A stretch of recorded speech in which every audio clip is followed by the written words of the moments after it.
아침에 갑자기 차량 통제가 돼서 오랜만에 뛰었더니 조금 땀이 나네요. 예. 기도하고 오늘 대전교회 전서 3장 제자반 시작하겠습니다.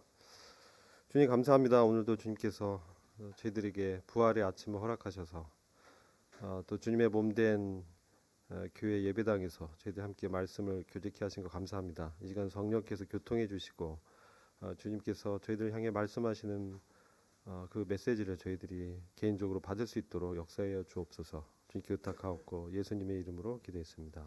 네. 오늘 그 데살로니가 전서 3장 전체적으로 이 부분이 사실 보면은 내용이 그렇게 어렵지 않고 읽어보면 어떤 의미인지 충분히 알 수 있는 그런 쉬운 내용이라고 생각이 됩니다. 여기서 이제 저희들이 좀 중점적으로 봐야 될 부분이 8절이라고 좀 생각이 됩니다. 거기 8절 보시면 너희가 주 안에 굳게 서면 지금 우리가 살 것이니라. 그래서 사도 바울이 데살로니가 교회 성도들에 대한 깊은 애정, 어떤 사랑을 여기서 우리가 좀 보게 되고요.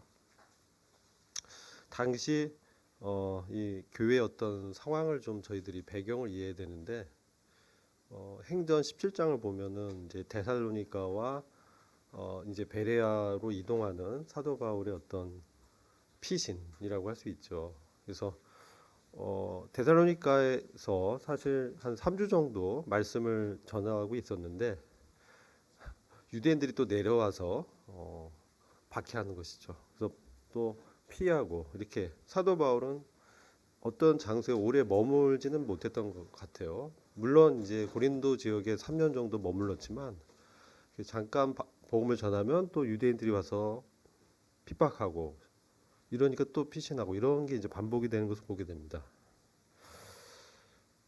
그래서 바울이 데살로니가를 이제 떠났습니다. 그런 상황에서 그런데 또 소식을 들어보니까 유대인들도 또 와서 막 어려움을 주고 있었다는 거죠. 그래서 이제 사도 바울이 젊은 동역자, 영적인 조력자인 제자 디모데를 파견합니다. 그 1절을 보시면요, 사도 바울의 마음이 이제 기록되어 있죠. 1절 보면 바울이 이제 참다 못해서 이런 표현이 두 번 나옵니다. 참다 못해서 뭘 못 참았는지 저희들이 좀 봐야 되는데 이것은 어떤 분노의 그런 참지 못함이 아니고요. 성도들에 대한 어떤 애정, 깊은 염려 이것이 있다 보니까 너무 궁금한 거예요. 그들의 상황이. 그래서 참지 못하는 것이죠. 여기서 이제 바울의 목회적인 심정을 저희가 보게 되는데요. 이런 이 말씀이 5절에도 있죠. 5절에도 참다 못해서 이런 표현이 이제 두 번이나 기록됩니다. 그래서 이것은 바울의 깊은 성도들 향한 그러한 사랑의 마음을 저희들이 이제 보게 됩니다. 그래서 바울 사도의 목양의 어떤 핵심적인 것은 사랑이었다. 그리스도께서 바울 사도에게 보여주신 그러한 깊은 사랑. 원수였죠. 복음의 원수였고 오히려 제자들 잡아다가 죽음에 넘기는 어떻게 보면 진짜 대적 같은 그런 사람이었잖아요. 그래서 아나니아가 주님의 환상 중에서 바울에게 가서 그 당시 사울이었죠. 기도해서 눈을 뜨게 하라 뭐 이렇게 명령해도 아나니아가 듣지 않았습니다. 그 사람은 아주 우리의 대적인데 이렇게 의심을 했잖아요. 그래서 주님의 사랑을 그때 경험한 것이죠. 또 그런 사랑의 동기에서 이제 데살로니가 성도를 향한 깊은 애정, 염려 이것이 이제 커진 거죠. 그러니까 너무 염려가 되니까 참지 못하는 거야. 참지 못해요. 그래서 동료 일꾼인 디모데를 보내는 그런 것들을 이제 기록하고 있습니다. 디모데는 어떤 사람입니까? 디모데는 사실 여기 보면은 참된 그리스도인이다. 그는 참 우리가 디모데 전설을 보면 그 부모님으로부터 받은 선한 영향들이 있었죠. 그래서 성경에 대해서 신실하게 교육을 받았었고, 그래서 우리의 형제 이렇게 표현합니다. 우리의 형제, 곧 그리스도 복음의 하나님의 일꾼인 디모데. 아주 멋진 표현이죠. 예. 바울 사도의 형제라는, 물론 이제 그리스도 안에서 우리가 다 형제지만 복음에 또 여러 복음의 일꾼 하면 되는데 수식어가 붙어 있어요. 그냥 복음이 아니라 그리스도의 복음, 또 일꾼도 그냥 일꾼이 아니라 하나님의 일꾼. 예, 아주 디모데를 깊이 신뢰했다는 사실을 알게 되죠. 마지막까지 디모데는 바울을 떠나지 않고 사도 바울의 옆을 지켰던 제자였습니다. 이 디모데를 이렇게 보내는 것을 통해서 우리가 참 교훈을 얻습니다. 교회의 사역, 교회의 사역을 어떻게 해야 되냐? 이렇게 동역해야 됩니다. 동역. 그래서 우리가 혼자 안 된다. 그래서 항상 동료, 동역, 이 동역에 대한 우리 마인드가 있어야 됩니다. 저희 이제 제자반의 동역을 통해서 되고 있죠. 참 주님께서 허락한 좋은 시간인 것 같습니다. 빌립보서 2장 20절을 보면 또 이 디모데에 대해서 너희 사정을 진실히 생각할 자 이렇게 표현합니다. 디모데. 이 빌립보 교회 상황을 진실히 생각할 사람이라고 표현해 줍니다. 그러니까 다른 사람의 필요를 자신의 것으로 느끼는 그런 사람이라는 거죠. 디모데가. 이게 중요합니다. 근데 어떤 의무감이라기보다 그들의 사정을 정말 내 사정으로 그 필요를 나의 필요로 이게 뭡니까? 이 동일시죠. 동일시. 그리스도 안에서 피를 나눈 영적인 피를 나눈 형제로서의 동일시, 유대감 이런 거에 굉장히 중요하다는 것이죠. 그래서 이런 사람으로 디모데를 이렇게 파견하는데 이것은 바울의 놀라운 사역의 지혜입니다. 예, 그래서 자기가 할 수 없으면 또 위임해서 하는. 보통 이제 이게 어렵습니다. 저도 이제 이거 교회 이제 같이 형제님들과 섬길 때 이거 내가 해야 돼 이런 생각들이 가끔 들 때가 있습니다. 예, 아주 교만한 마음이죠. 근데 사도 바울 같은 형제님은 굉장히 우리가 잘 아는 정말 위대한 사도잖아요. 그럼에도 불구하고 이것을 신뢰할 수 있는 일꾼에게 넘기는 이런 것이 우리가 오늘날 저희들이 교회를 섬길 때 교훈으로 받아야 되는 부분이죠. 당시 이 데살로니가 교회가 이런 시험 가운데 있었습니다. 항상 이 교회가 초기 교회들 보면 항상 시험과 어려움이 있었어요. 당시 복음이 증거되면서 특히 유대인들의 박해와 또 로마의 그런 황제 숭배 그 하나 문화입니다. 그 로마의 황제 숭배 문화가 편만하게 돼 있어서 특히 이방 지역에 가면은 음란하고 이방 신을 섬기는 그런 것들이 신전들이 많이 있었고 그 가운데 복음을 전해서 데살로니가 성도들이 이제 구원받아서 이방인 교회로 세워졌는데 또 유대인들이 오고 또 이방인들이 또 아마 박해를 했던 것 같아요. 유대인뿐만 아니라 이 정말 이 박해가 왔을 때 본인이 이제 한 달도 못 되는 기간 동안에 복음을 전했던 데살로니가 교회의 새신자 성도들에 대한 이 애끓는 안타까운 마음. 이들이 혹시나 이 믿음에 있어서 넘어지지 않을까, 타협하지 않을까 이런 이제 걱정들이 막 들어왔던 것이죠. 사탄은요 항상 이렇게 새신자들을 넘어뜨리려고 시험합니다. 그래서 성도들이 새신자들에 대해서 정말 각별하게 관심을 가져야 됩니다. 사탄은요 이제 사탄에 대해서 잠깐 말씀드리면 베드로전서 5장 8절 보면 사탄은 우는 사자같이 삼킬 자를 찾는다.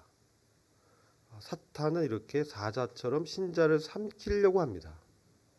삼키려는 자입니다. 삼킨다. 이게 아주 영적 생명을 파괴하고 하나님으로부터 멀어지게 하려는 그러한 전략을 쓴다는 것이죠. 고린도후서 11장 3절을 보면은 사탄은 뱀처럼 속이는 자다. 그래서 진리를 왜곡하고 아첨과 거짓 약속으로 신자들을 이렇게 미혹하는. 그리고 진짜 이 사탄은 또 뭡니까? 하나님에 대한 의심을 심습니다. 그래서 하와를 이렇게 유혹할 때도 하나님이 정말 참으로 하나님 그렇게 말했어? 이렇게 하나님에 대한 믿음을 흔드는 의심하는 마음을 드는 이렇게 세 가지 전략을 사탄이 씁니다. 우리 어떻게 이길 수 있습니까? 요한일서 5장 4절 보면 우리는 세상을 이기는 승리는 이것이니 곧 우리의 믿음이다. 믿음이다. 믿음으로 우리가 사탄의 공격에서 벗어나고 승리할 수 있습니다. 이 사자처럼 노리는 사탄의 전략, 여기에 대해서 다니엘은 어떻게 대응했습니까? 다니엘이 사자굴에 던져지잖아요. 타협하지 않았죠. 하나님 향한 그 경외감과 예배 정신을 타협하지 않았어요. 믿음으로 타협하지 않았을 때 하나님께서 그 사자굴에서 건지시는 그것을 보게 되죠. 오늘날 참 믿음이 정말 중요한 때에 우리가 살고 있습니다. 그리고 요 말씀을 보면은 4절 보시면 환난을 너희에게 미리 말했다. 미리 말했다. 이렇게 사도 바울이 이런 부분을 미리 가르쳤어요. 어려움이 올 것이다. 그러니까 믿게 되면 이런 시험이 오고 사탄의 이제 도전이 오고 이런 것들이 이제 온다는 것이죠. 그래서 이건 사실은 사도 바울이 말씀 가운데서 가르친 내용들입니다. 그래서 내가 너희에게 미리 말하였지 않냐, 이런 일들이 있을 것이다, 예언한 것이죠. 우리 주님께서도 제자들에게 어찌 했습니까? 예언하셨어요. 내가 이제 떠나면, 그죠? 이런 어려움이 있을 것이다. 그죠? 내가 잡혀가고 죽임을 당하고 십자가에 못 박아서 죽을 것이다. 근데 사흘 만에 다시 살아날 것이다. 내가 이 말을 하는 것은 뭡니까? 그 일이 일어났을 때 내가 이미 알고 너희들의 말하는 사실을 기억나게 하기 위해서 주님은 그거 다 알고 계셨다는 거죠. 주님의 주권 가운데 있다는 사실이죠. 하나님 아버지의 경륜 가운데 있었다. 이건 하나님의 뜻 가운데 이루어진 일이라는 것이죠. 그래서 우리에게 환난과 시험이 왔을 때 왜 나만, 어찌 이런 일이, 이렇게 우리가 생각하기 쉬워요. 그죠? 하나님 왜 저에게 이런 시련을 주십니까? 저는 이런 일을 당할 사람이 아닙니다. 그런 말을 합니다. 그죠?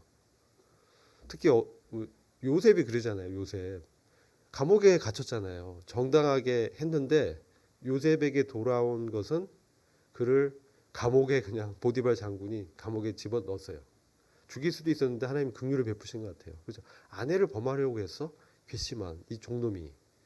그러면서 죽일 수 있었죠. 보디발 장군의 그 사람 굉장한 그 신분을 갖고 있었던 왕의 친위대장이잖아요. 보디발 장군. 근데 또 하나님이 그런 사람의 어떤 은혜를 입게 하죠. 죽이지 않고. 그렇지 않습니까? 자기 와이프를 능욕하려고 해? 그냥 그 당시 종은요 그냥 소유물이었어요. 죽여도 상관이 없었다 이거죠. 근데 거기서도 하나님이 긍휼을 입게 하시죠. 그래서 감옥에 가게 하시고 거기서 어떻습니까? 역사가 일어나죠. 어떤 역사가 일어나죠? 정말 그 왕 옆에서 술을 이렇게 따라주고, 술 맡은 관원장, 그렇죠? 그다음에 빵을 맡은 관원장인가요? 그때 두 관원장, 즉 왕의 최측근, 지금으로 말하면 대통령의 비서실장들이죠. 정말 대통령의 측근에 있는 사람들 2명 만나게 되는, 어떻게 이게 만날 수 있을까요?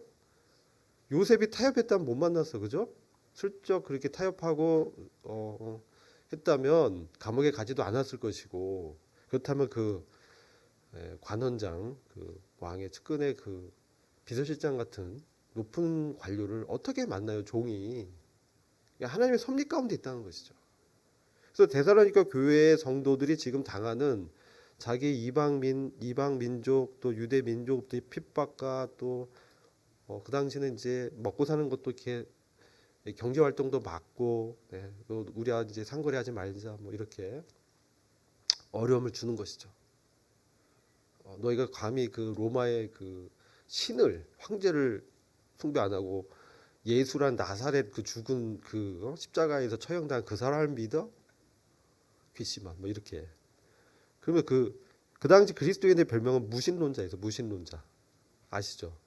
무신론자. 그리스도인이 예수님을 믿는데 로마인들이 봤을 때 무신론자예요. 왜? 자기들이 생각하는 신은 이제 황제인데 또 여러 신들이 많았는데 그들을 믿지 않는 무신론자라는 거예요. 아이러니하죠. 아무튼 그러한 가운데 하나님의 말씀은 능력 있게 역사한다는 것이죠. 그래서 하나님의 말씀의 능력은 놀랍습니다. 디모데전서 후서 3장 15절에 모든 성경은 하나님의 감동으로 되었으니 교리와 책망과 바르게 함과 의로 교육하기에 유익하니 이렇게 기록되어 있죠. 그래서 하나님의 말씀은 단순한 종교적 사상이나 도덕적 조언이 아닙니다. 살아있는 하나님의 능력의 말씀입니다. 그래서 교리는 뭡니까? 무엇이 옳은가? 이걸 우리에게 알려줍니다. 책망은 무엇이 옳지 않은가? 이걸 알려주죠. 바르게 하는 거 뭐니까? 어떻게 옳게 되는지 방법을 알려주죠. 바르게 함, 교정하는 거. 교훈은 뭡니까? 의로 교훈하기에 유익하지. 이것은 이러한 바른 상태, 옳은 상태를 어떻게 유지할 수 있는가? 이렇게 하나님의 말씀에 능력이 있습니다.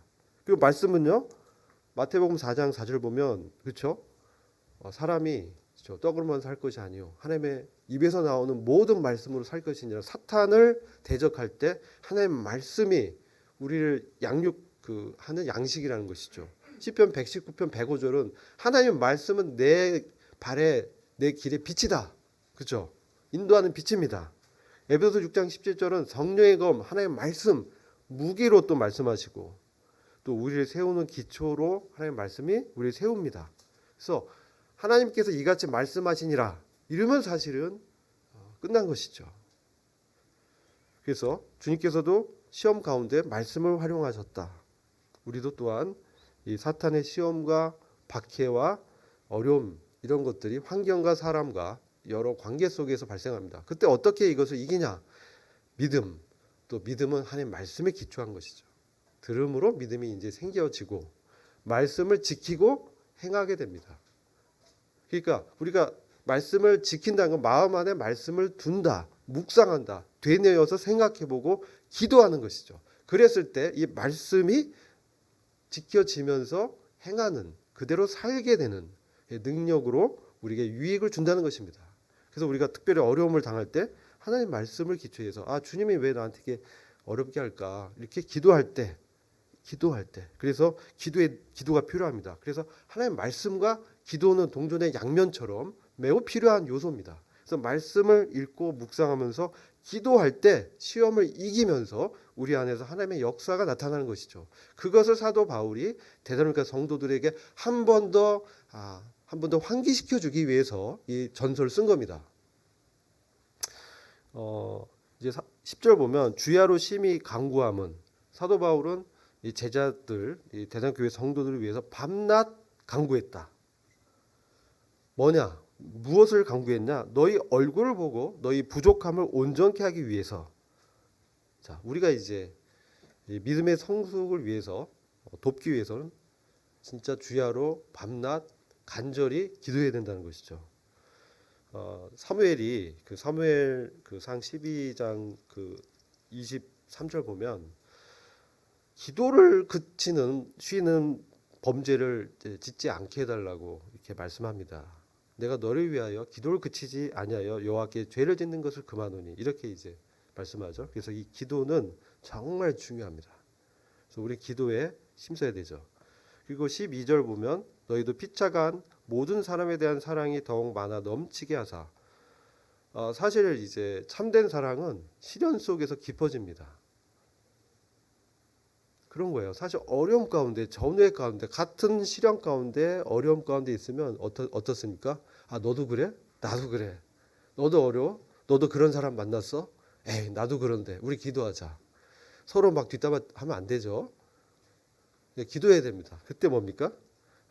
서로 이제 일반적으로 이제 경험하는 시험이 있죠. 그래서 피차간에 이런 거 나눔으로 우리 사랑이 더욱 배가 됩니다. 그리고 우리 안에서 배가 됐을 때 이게 흘러 넘칩니다. 그래서 다른 사람들을 사랑할 수 있는 힘이 여기서 파생되는 거예요, 사실은. 우리가 그 영혼을 위해서 함께 기도할 때 우리의 마음이 변하게 돼요. 이상해요. 그것은 우리 안에 계신 주님이 말씀하시는 거예요. 그런 걸 원하시는 것이죠.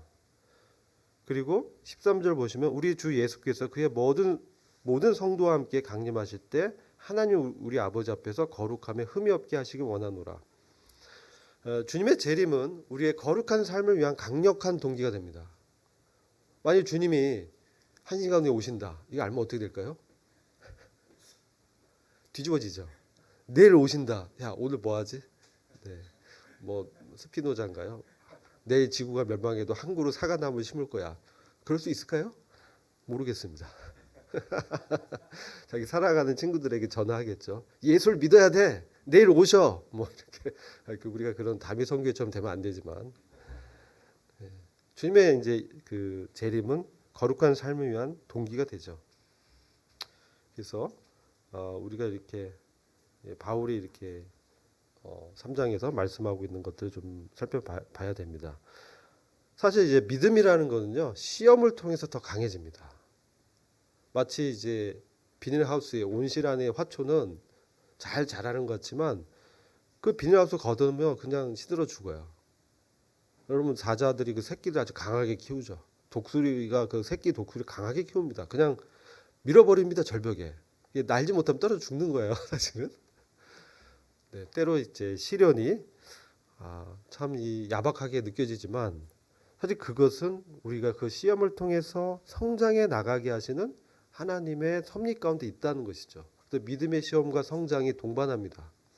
그래서 아브라함의 삶을 통해서도 아브라함이 시험 속에서 많이 실패합니다. 첫 번째 그가 하갈을 아내로 취하죠. 사라의 권유에 못 이겨서 야, 너 이제 더 나이 들기 전에 생산할 수 있는 나이일 때 빨리 그 아들을 낳아라. 이렇게 이제 육신적인 그러한 생각을 이제 타협하죠. 그래서 얼마나 어려워졌어요, 이스마엘. 지금도 어렵죠.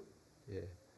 그리고 조카 롯의 문제에서도 참 계속해서 어려움이 있어서 조카를 왜 데려왔을까? 뭐 하나님 섭리가 있었을 텐데 그 조카 롯 때문에 또 하갈 이런 상황 속에서 하나님께서 아브라함의 믿음을 단련하시죠.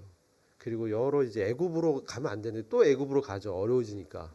그죠? 세상적 방법 취하기도 하고 아브라함이 참 처음에는 믿음이 이렇게 좋지 우리한테 비슷했어요. 비슷했어요. 우리도 이제 타협하기도 하고 세상적 방법을 취하기도 하잖아요. 근데 하나님께서는 그 가운데 아브라함 편을 들어주세요. 참 놀라워요.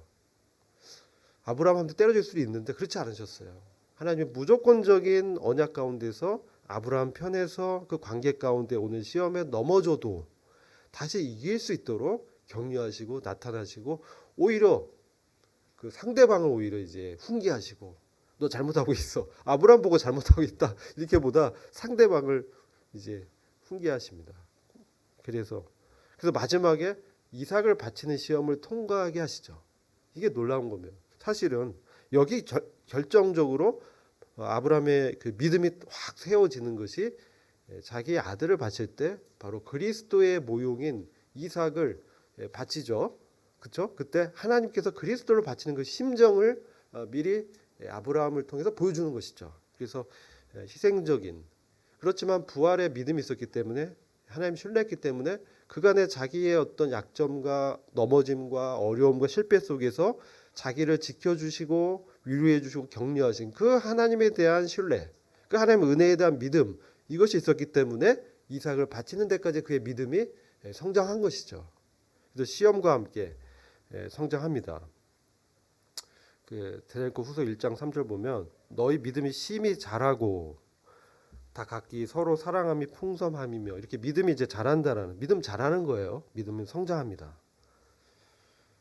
이것을 이제 보게 되고요. 우리의 사랑이 서로 깊이라는 것은 피차감과 모든 사람에 대해서 이제 넘치게 이게 되는 것인데요. 우리 내부인뿐만 아니라 밖으로 흘러 넘치는 게 중요하다고 말씀드렸죠. 참된 사랑은요 사실 어려운 시기에 깊어집니다. 제가 예전에 중학교 때 영어 선생님이 그 와이프 배우자 사모님이 이렇게 전신 마비가 오셨어요. 무슨 사고로. 그래서 이제 하반신 마비예요. 근데 그것을 그 선생님이 계속 이제 간호를 하시고 옆에서 떠나지 않으시고 순수한 사랑을 보여주셨던 기억이 나는데요. 참된 사랑은 어려움 속에서 떠나지 않고 함께 머물면서 어려움을 나눕니다. 그런 것들을 보게 됩니다. 이것은 바로 하나님의 사랑에서 비롯됐다는 것이죠. 그리고 이제 마지막으로 이런 표현이 있죠. 하나님 우리 아버지와 우리 주 예수 그리스도. 이게 굉장히 놀랍습니다.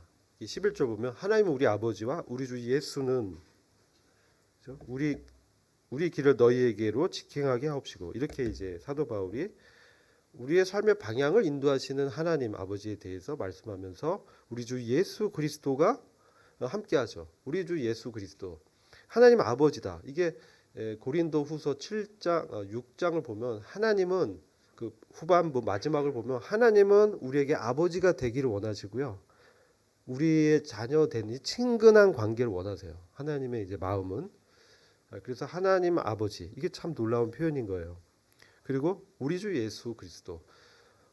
히브리서 3장을 보면 우리 주님이 하나님의 집 맡은 아들로 섬기셨다 이렇게 나옵니다. 그래서 하나님의 집인 교회를 사실 맡고 있는 분은 우리 주님이시죠.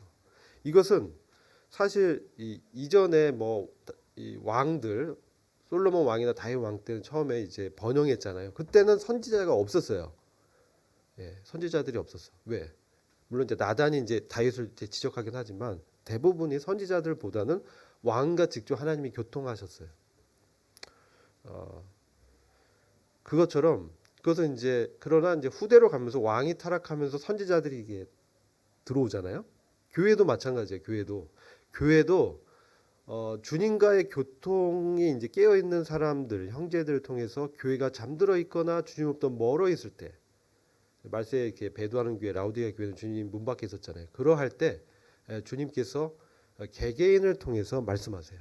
깨어 있는 성령의 교통 가운데 있는 그런 분들을 통해서 개인적으로 역사함을 통해서 그 지체를 통해서 교회에 또 좋은 영향을 미쳐요. 교회가 또 건강해지면 또 이 교회적으로 또 이제 그 어려운 지체들을 또 돌볼 수 있는 역량이 또 이렇게 세워지는 것이죠. 서로 그래서 상호간에 돕게 됩니다. 이런 것들이 데살로니가전서 3장을 보면 굉장히 실질적으로 바울이 그것을 말씀하고 있다. 그것을 보게 돼요. 마지막으로 너희가 주 안에 굳게 서면 지금 우리가 살 것이니라. 이 말씀이 이제 8절 말씀인데 핵심이죠. 우리가 굳게 설 수 있는 것은 주님 안에 있을 때죠. 그래서 그분과 함께 친근한 교제를 가운데 있을 때 어려운 시험도 이기고 서일 수 있습니다. 그것을 봤을 때 사도 바울은 위로를 얻고 그 안에 생명력의 활동함을 느끼게 되죠. 지금 우리가 살 것이니라. 그래서 우리는 서로 이 애정을 주고받는 그런 관계예요. 사랑을 주고받고 은혜를 나누는 관계라는 것이죠. 그래서 성도들이 주님 안에 굳게 서 있는 것을 봤을 때, 우리가 돌보고 있는 성도들이 주님 안에 굳게 서 있는 걸 봤을 때 그것이 우리에게 격려가 되고 힘이 되면서 우리 안에 위로와 기쁨이 되는 것이죠. 이게 나의 기쁨이요 자랑의 면류관, 이런 뜻이죠. 그래서 우리가 주님 앞에 있을 때, 주님이 재림하실 때 우리가 영광스러운 교회 성도 지체들로 그분과 함께 같이 나란히 서서 우리의 면류관을 받는 그 영광스러운 그 장면을 우리가 바라봐야 되는 거예요. 그렇게 됐을 때 우리가 이게 함께 영혼을 나누는 그런 관계로서 지체의식이 더 견고해질 수 있습니다. 그래서 우리가 믿음에 굳게 설 수 있는 것은 주님 안에서 서로 위로하고 기도해주고 말씀 나눠주고 이런 것을 유지할 때, 우리는 주님 오실 때 칭찬받는 성도로서 면류관을 함께 나누게 될 것입니다. 이것이 매우 중요합니다. 사도 바울의 사역의 핵심이 믿음 안에서 서로를 세워가는, 이것은 단순한 교리적 지식이 아닙니다. 이것은 진정한 삶을 나누고 실질적인 사랑과 섬김의 정신을 우리에게 보여주고 있고, 사도 바울의 믿음을 독려해주고 세워준 것은 바로 자신이 복음을 전한 그 교회 성도들의 영적인 상태가 좋아졌다. 이 사실을 조력자 디모데를 통해서 들었을 때 그의 영혼에 활력이 생겼다는 것이죠. 사랑하는 형제자매입니다. 이게 정말 중요합니다. 그래서 우리는 독고다이로 홀로 외롭게 살아가는 존재가 아니고요. 바로 이 말씀을 기억하면서 믿음 안에서 서로를 세워가는, 덕을 세워가는, 이게 서로 덕을 세워간다. 교회를 세운다. 서로 세운다. 이게 중요합니다. 이건 동역 가운데 되어지는 것이죠. 이렇게 중요한 내용의 말씀을 요약해서 말씀드렸습니다. 다음 시간은 이제 박주환 형제님께서 문제를 통해서 더 깊이 나눠주실 것입니다.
예.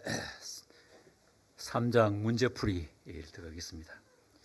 이 참고 문헌은 제가 그 원문에 충실한 신약 성경을 참고했기 때문에 용어 중에 예수의 이름이 예슈아로 나와 있거든요. 그래서 이 본문에 예슈아로 나오는데 좀 여러분이 이상하게 생각하지 말고 바로 예수님의 이름이 구약의 이름에 의하면 예슈아다. 그래서 예슈아로 되어 있으니까 그걸 참고해 주시고, 그 다음에 제가 요거 문제풀이 한 거는 그 존 스토트 목사의 그 데살로니가전서 강해설을 보고 주로 참고를 했습니다.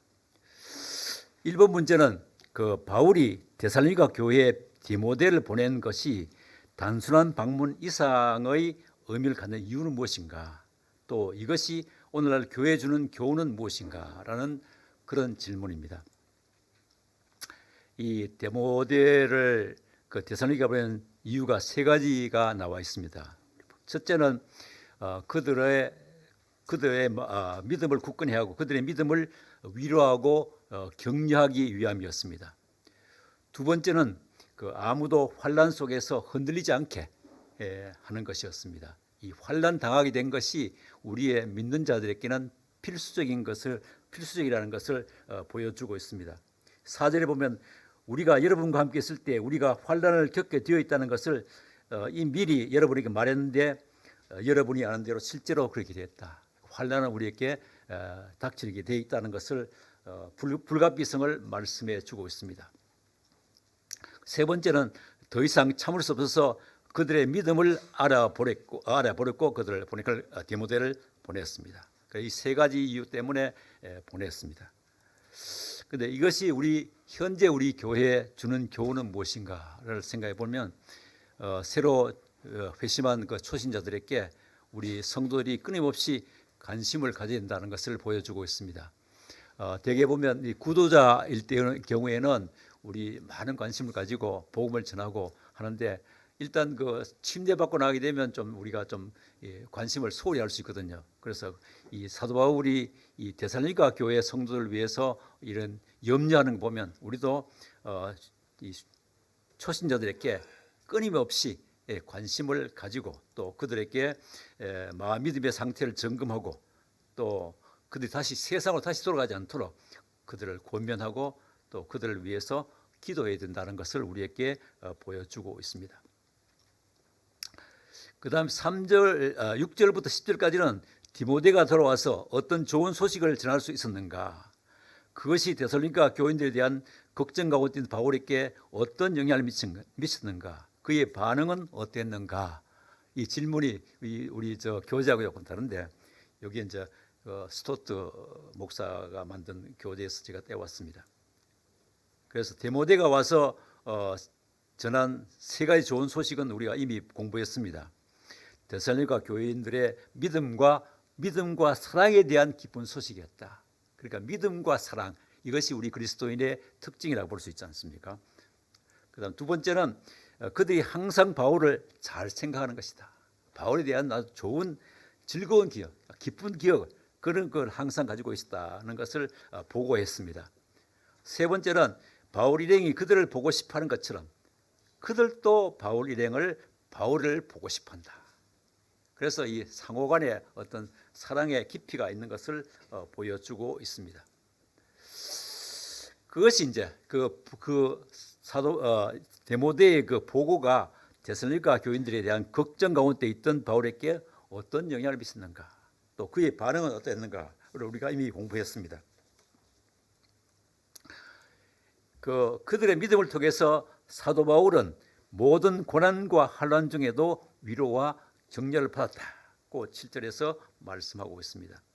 또한 여러분이 주 안에서 굳게 서 있다고 하니 이제 우리는 정말 살았습니다. 아까 이게 핵심이라, 정말 살았습니다. 이제 정말 안심이 됩니다. 후유하는 그런 이제 한숨 돌리는 것이죠. 그래서 요 말씀을 보면 이 사도 바울이 그 데살로니가 교회를 전도해서 교회를 세웠어요. 그런데 데살로니가 교회 성도들의 믿음이 또 오히려 바울에게 그 생명을 주고 살았다. 생명을 주고 또 안심하게 하고, 그래서 상호 어떤 그 일방적인 게 아니고 상호간에 데살로니가 교회의 믿음이 이 사도 바울을 붙들어주고, 또 사도 바울은 그들에게 복음을 전해서 교회를 개척하고, 이런 쌍방간의 어떤 그런 교류가 있었다는 것을 보여주고 있습니다. 그러므로 우리는 여러분 덕분에 우리 하나님 앞에서 모든 기쁨으로 기뻐하니 여러분에 대하여 하나님께 어떠한 감사를 너무나 기쁘다 이거죠. 그런 말을 표현하고 있고, 우리는 여러분의 믿음을 보고 여러분의 믿음에 부족한 것을 채워줄 수 있기를 밤낮으로 간절히 기도하고 있습니다. 이 새로 생긴 교회이기 때문에 여러 가지 믿음의 교리적인 문제든지, 안 그러면 여러 가지 고난에 이런 여러 가지 믿음에 부족한 것이 있을 수 있는데, 이러한 것을 채워주기를 얼굴을 보고, 그러니까 이제 편지로도 할 수 있지만은 대면에서 우리 가르치는 것이 가장 효과적인 것을 우리에게 보여주고 있습니다. 자, 세 번째는 데살로니가 교회 교인들을 위한 바울의 기도를 보면 바울의 기도의 우선순위는 어떤 것이었느냐, 이런 것을 한번 생각해 보겠습니다. 11절부터 13절까지 보면, 첫째로 우리 아버지 하나님 아버지와 우리 주 예수주께서는 친히 여러분에게 향하는 우리의 길을 이끌어 주시기를 기도했습니다. 그래서 이 기도가 나중에 지금 현재 2차 전도 때 이제 데살로니가 교회를 개척했는데, 한 5년 후에 데살로니가 교회 3차 전도 때 다시 2번 방문했던 것을 볼 수가 있습니다. 5년 동안 못 갔어요. 기도 응답이 안 됐습니다. 그 다음에 두 번째는 여러분에 대한 우리의 사랑처럼 주님께서 여러분도 피차함과 모든 사람에 대한 사랑이 더욱 자라고 충만하게 하시기를 기도했습니다. 사랑이 더욱 자라고 충만하게 하시기를 기도했던 걸 볼 수가 있습니다. 셋째로 우리 주 예수와 그리스도께서 그분의 모든 거룩한 자들과 함께 오실 때 우리 하나님 아버지 앞에서 거룩함에 흠이 없도록 여러분의 마음을 굳건히 세워 주시옵소서, 이렇게 기도했던 것을 볼 수가 있습니다. 우리 개정에는 세워 주기를 원하노라, 이런 이제 원하라, 이건 한 축도적인 그런 기도인데, 이 원문에 보면 축도가 아니고 이건 간구다. 세워 주시옵소서, 이것이 더 정확한 표현이라고 볼 수가 있습니다. 여기서 거룩한 자들, 거룩한 성도가 아니고 여기 거룩한 자들은 천사들도 포함할 수 있고 우리 성도들도 다시 재림할 때 우리가 함께 오기 때문에 다 포함된다, 이래 볼 수 있습니다. 데살로니가 3장 1절에서 9절들은 기도는 우리가 섬기는 교회를 위한 기도에 어떤 지침을 제공해 주는가. 이 사도 바울의 우리 기도가 보면 로마서부터 쭉 기도가 나오지 않습니까? 이 데살로니가 전서의 9절은 우리가 교회를 위한 기도에 어떤 지침을 정해 주는가. 이걸 한번 생각해 보겠습니다. 앞에 여러 가지 이제 이 수식어가 많은데 이 주어와 동사만 쫙 빼서 간추려 보면 12절 13절의 그 기도 내용은 주님께서 사랑이 더욱 자라고 충만하게 하옵시며 우리 주 예수와 그리스도께서 하나님 앞에서 거룩함에 흠이 없도록 여러분의 마음을 굳건히 세워 주시옵소서. 이것이 이제 간추리면 이렇게 간추릴 수가 있습니다. 여기서 이제 사랑이 자라고 충만하게 하시는 분도 주님이시고 또 거룩함에 또 성화에 흠이 없도록 마음을 굳건히 세워주는 분도 주님이시다는 것을 보여주고 있습니다. 여기서 주님이 바로 주인이시다. 여기 이제 거룩함에 흠이 없도록 했는데 거룩함 여기 이제 하기아스모라고 되어 여기 헬라어 보면 여기에 sanctification으로 볼 수 있고 holiness 그러니까 거룩함 혹은 성화 이 동일하게 표현할 수 있기 때문에 거룩함이 흠이 없도록 하는 것은 성화에 흠이 없도록 하는 것과 동일한 표현이라고 볼 수 있습니다. 주님은 우리를 굳건히 세우시거나 마지막 심판 때 하나님 앞에서 거룩함에 또는 성화에 흠없고 책망할 데가 없는 자로 안전하게 서게 하실 것입니다. 또 비슷한 그 맥락의 성경 구절을 찾아보면 고린도전서 1장 8절에 보면 주님께서 여러분을 우리 주 예수와 그리스도의 날에 흠이 없도록 끝까지 견고하게 하실 것이다. 이렇게 말씀하고 있습니다. 그래서 거룩함에 흠이 없도록 굳건히 세워 주시옵소서와 동일하게 우리 주님이 그 중보자의 역할을 하실 것을 가르쳐 주고 있습니다. 또 로마서 우리 잘 아시는 33절에 8장 34절에 보면 누가 정죄할 수 있습니까? 그리스도 예수와께서는 죽으셨다가 다시 살아나신 분이시고 하나님 우편에 계시면서 우리를 위해서 중보하시는 분이시다. 여기서도 예수님께서 중보하시는 분으로 말씀해 주고 있습니다. 또 빌립보서 1장 9절에서 11절을 보면 여러분의 사랑이 지식과 모든 통찰력으로 점점 더 풍성해져서 가장 좋은 것을 분별할 수 있게 되며 그리스도의 날에 진실하고 흠없는 사람이 되고 예수와 그리스도를 통하여 나오는 의로움의 열매로 가득 채워져서 하나님께 영광과 찬송을 드릴 수 있게 되기를 빕니다. 이렇게 사도 바울이 기도했던 것을 볼 수가 있습니다. 11절과 10절에 보면 여기 이제 11절이 10절의 그 종속절로 보면 진실한 하고 흠없는 사람 이거는 왜 보면 거룩함에 흠없는 사람이라고 볼 수 있거든요. 이렇게 간주할 수 있습니다. 그래서 사도 바울은 그 빌립보 교회 성도들 위해서는 의로움에 흠이 없는 사람이 되기를 기도했던 것을 볼 수가 있습니다.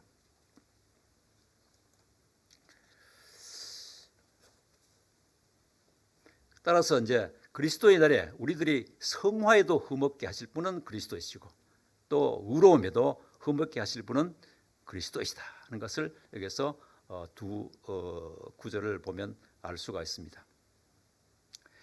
또 빌립보 교회에 위한 기도에서 바울은 의로움의 전체 열매를 대표하는 포괄적 열매, 의로움의 그 포괄적 열매가 바로 사랑이다 이렇게 말씀하고 있습니다.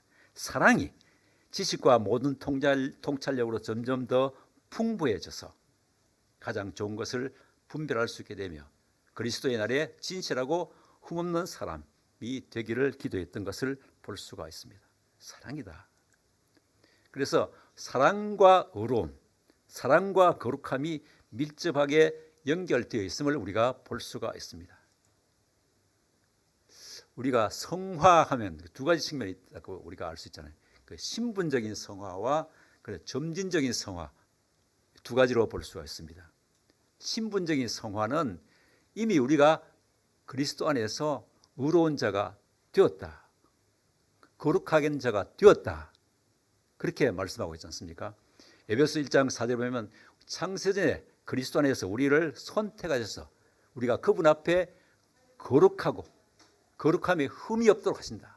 이렇게 말씀하신 것을 우리가 볼 수 있어요. 이미 우리는 신분적으로는 거룩한 자가 되었습니다.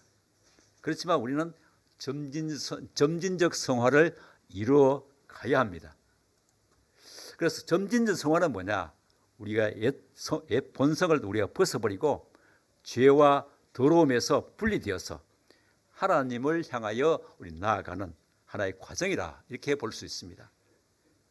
그래서 죄 사함 받고 중생한 자가 하나님의 거룩한 성품을, 하나님의 성품을 닮아가는 과정, 이것이 바로 점진적 성화라 볼 수 있습니다.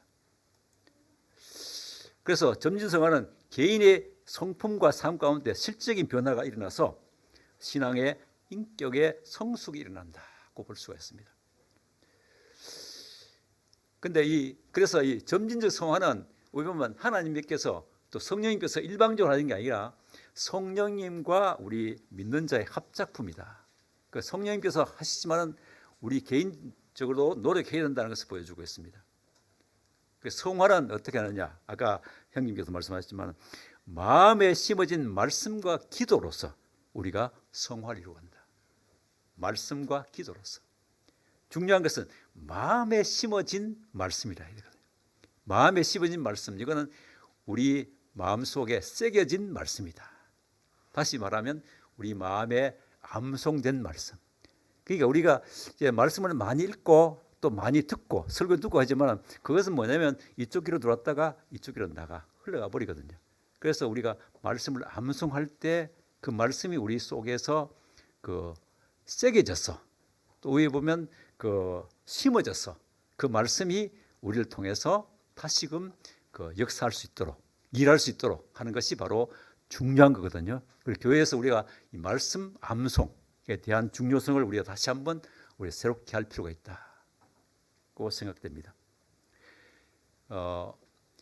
그리스도의 말씀이 우리 속에 풍성히 가할 때는 모든 지혜로 피차 가르치고 그런 말씀이죠. 피차 가르치고 또 권면하고 시와 찬송과 영적인 노래를 부르며 우리가 마음으로 하나님께 감사할 수 있는, 찬양할 수 있는 것이 바로 우리 마음에 그리스도의 말씀이 풍성히 가할 때, 풍성히 새겨질 때 그때 가능하다는 것을 말씀에 보여주고 있습니다. 그래서 우리가 교회를 위해서 기도할 때는 모든 성도들이 사랑 안에서 하나됨을 힘써 지키는 교회가 되고 또 우리의 사랑이 지식과 모든 총명으로 점점 더 풍성하게 되도록 그렇게 기도하는 것이 합당하다 이렇게 생각됩니다. 이상입니다. 기도하고 마치겠습니다.